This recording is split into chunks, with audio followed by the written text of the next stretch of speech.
مفتی صاحب ہمارے ساتھ موجود ہیں. ان سے میں یہ سوال کرنا چاہوں گی سب سے پہلے کہ مفتی صاحب ہم بات بات پر گورنمنٹ کو اور حکمرانوں کو بلیم کرتے ہیں کہ ملک میں جو قانون پہ عمل درآمد نہیں ہو رہا تو اس کے ذمہ دار وہ لوگ ہیں. تو آپ کیا سمجھتے ہیں، کیا صرف وہی ذمہ دار ہیں یا لوگ خود بھی اس چیز کے ذمہ دار ہیں؟ بسم اللہ الرحمن الرحیم. دیکھیں، میں نے جب آپ کے سامنے جب آپ سوال کیا تھا، اس میں نے ایک آیت پڑھی تھی جس میں اللہ فرما رہا ہے، اے ایمان والو، اطاعت کرو اللہ کی، اس کے رسول کی، اور ان کی اطاعت کرو جو تم میں بڑے بنائے گئے. اس سے مراد یہ ہے کہ اللہ تعالیٰ نے آپ کو ایک ریاست دی ہے، اور ریاست میں آپ کے حاکم موجود ہیں، اور ریاست تبھی قائم ہوتی ہے جب عدل و انصاف کا جو پیمانہ ہے وہ اسی طریقے سے چلے جیسے اس کا حق ادا کیا جاتا ہے.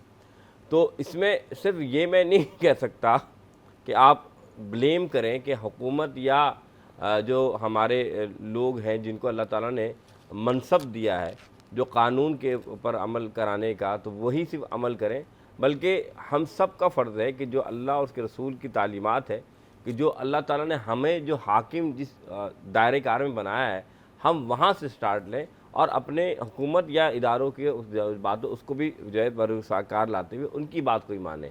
سب سے پہلی بات جو قرآن فرماتا ہے، لما تقولون ما لا تفعلون، تم وہ کام کیوں کہتے جس پر عمل خود نہیں کرتے. آج وجہ یہ ہے کہ اگر ہم بات کرتے ہیں کہ قانون کی بالادستی پہ، تو ہوتا یہ کہ دو باتیں آتی ہیں. امیر کا قانون الگ ہے، غریب کا قانون الگ ہے. امیر کے لیے دوسرے قانون طریقے سے بات کی جاتی ہے اور امیر کے لیے دوسرے. جب یہ معاشرہ قائم ہوتا ہے، جس کی لاٹھی اس کی بھینس، تو پھر تو ظاہر سی بات ہے، پھر آپ دیکھیں گے وہاں پر انتشار بھی نظر آئے گا، فساد بھی نظر آئے گا، اور خرابیاں آئیں گی. تو سب سے پہلی بات کہ جو آج جو اہم پہلو ہے کہ اوپر سے لے کے نیچے تک، چاہے آپ ایک ٹھیلا والا ہی کیوں نہ ہو، اگر آپ دیکھ رہے ہیں کہ وہ ناپ تول میں کمی کر رہا ہے، اور اللہ نے قرآن میں اور دین میں بھی فرمایا کہ اس کے لیے کتنی وعیدیں، کتنی سزائیں، اسی طریقے سے ہمارے قانون میں بھی دیکھا جائے کہ ہم صرف اوپر والوں کو نہ دیکھیں کہ بھائی وہ کرپشن کر رہے ہیں، وہ کر رہے ہوں گے اور بہت سے اچھے بھی ہیں، لیکن ہم نیچے سے کیوں نہیں سٹارٹ کرتے کہ بھائی تم جب جانتے ہو تم ایسے کام کیوں کر رہے ہو، تم ایسی غلطیاں کر رہے ہو. پھر سب سے پہلی بات کہ اگر قانون کی بات کی جائے تو قانون میں سب سے پہلے ہمیں خود عمل پیرا ہونا چاہیے. مثال کے طور پہ اگر آپ سگنل توڑنے والے خود بن جائیں، آپ جلد باز خود بن جائیں، تو پھر آپ اپنی غلطیوں کو تو چھپا رہے ہیں. چھوٹے چھوٹے لیول پہ ہی قانون توڑ رہے ہیں آپ، تو بڑے لیول کی تو بات ساری بات یہی کہ جب آپ خود عمل پیرا شروع ہو جائیں گے تو پھر ظاہر سی بات ہے آپ کو دیکھ کر دوسرے لوگ بدلتے ہیں. آپ نے دیکھا ہوگا، ایک مثال دیتا ہوں، آپ کی جو قوم ہے یا ہماری جو قوم ہے، ہماری قوم دیکھ کر عمل کرنا شروع کرتی ہے. بالکل، اگر ایک کر رہا ہے تو پھر دوسرا بھی بالکل. اگر آپ نے پانی کھڑے ہو کر پیا ہے تو 10 اور آئیں گے، وہ کھڑے ہو کے پئیں گے. لیکن اگر آپ یہی قانون اپنا لے کہ اللہ اس کے رسول کی تعلیم کے بیٹھ کے پانی پینا، تو لوگ تہذیب کو بھی سمجھیں گے اور اس پر عمل بھی کیا اور جائے. میرے خیال سے یہ انسانی فطرت ہے، اور اس پہ سوشل ایکسپیریمنٹ بھی ہو چکا ہے کہ بہت سارے ایسے کام ہیں جو کہ ہم نارملی نہیں کرتے، لیکن اگر دو لوگ وہ کام کر رہے ہوتے ہیں تو باقی جو کراؤڈ ہے وہ اس کو فالو کر رہا ہوتا ہے. 100%. دیکھیں، میں نے آپ کے سامنے اسلام کیا ہے؟ دین فطرت ہے. دین فطرت سے کیا مراد ہے کہ جو سائیکلوجی یا انسان کی جو نفسیات ہے، اسلام ویسا ہی اس کو طریقہ کار سمجھاتا ہے، میتھڈ سمجھاتا ہے کہ آپ ایسے عمل کرے جائیں.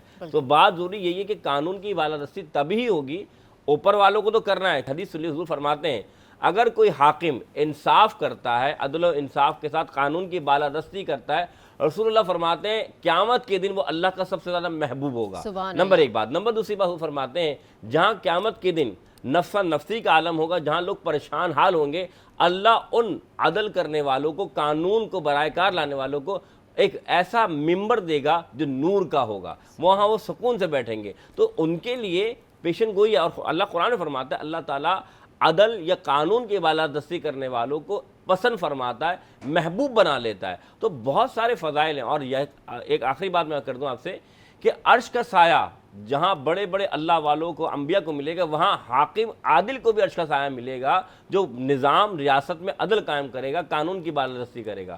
تو جہاں بڑے لوگ جن کو اللہ نے حکومت دی ہے یا اللہ تعالیٰ نے حاکمیت دی ہے، ان کے لیے بھی جب لازم ہے کہ وہ جو ہے قانون پہ عمل کریں، وہاں سب کے لیے لازم ہے نیچے طبقے کے وہ بھی قانون پہ عمل کریں.